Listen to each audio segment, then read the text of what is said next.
दोस्तों माता ने प्री प्यारो गान मोले त्री मां सोचो त मतलब फारिग वेठा आहियूं त दोस्तनि सां हिकिड़ो गीत पेश कयूं मंज़ूर सखीरानी साहब जो मुंहिंजो फेवरेट गीत आहे। मां अक्सर पढ़ंदो रहंदो आहियां। हो वास्ता तोखे रब जा ॾिना हे वास्ता तोखे अल्लाह जा ॾिना सुहिणा छॾे न वञ पाड़ोल ॾे न वञ छॾे वियो आहे कहिड़ो फ़र्क़ु पियो आहे मौला हलाए थो हो वास्ता तोखे रब जा ॾिना वास्ता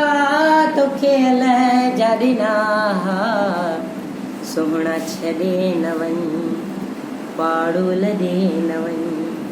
छॾे वियो आहे कहिड़ो फ़र्क़ु पियो आहे मौला हलाए थो हो मौला हलाए थो।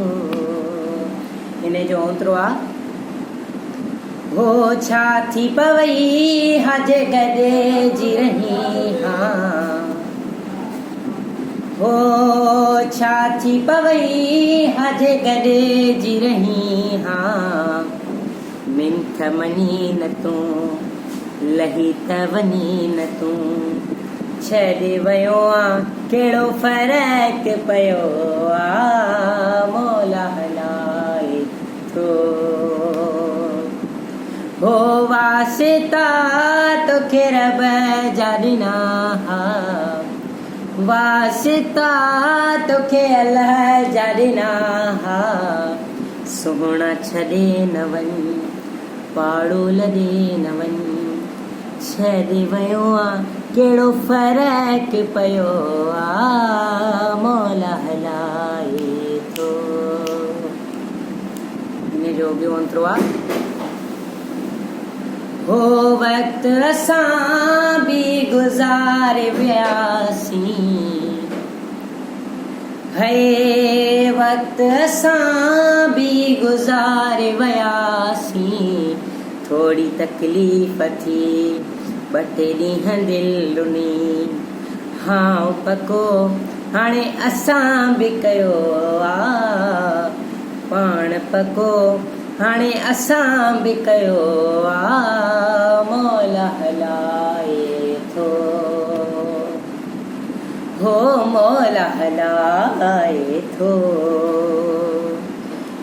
हो वक़्तु असां बि गुज़ारे वियासीं वक़्तु असां बि गुज़ारे वियासीं थोरी तकलीफ़ थी ॿ टे ॾींहं दिलि रुनी पाण पको हाणे असां बि कयो आहे मौला हलाए थो हे मौला हलाए थो। अल्लाह अली मदद दोस्तों दुआन में यादि कजो। हाफ़िज़ हक़ मौजूद सदा मौजूद।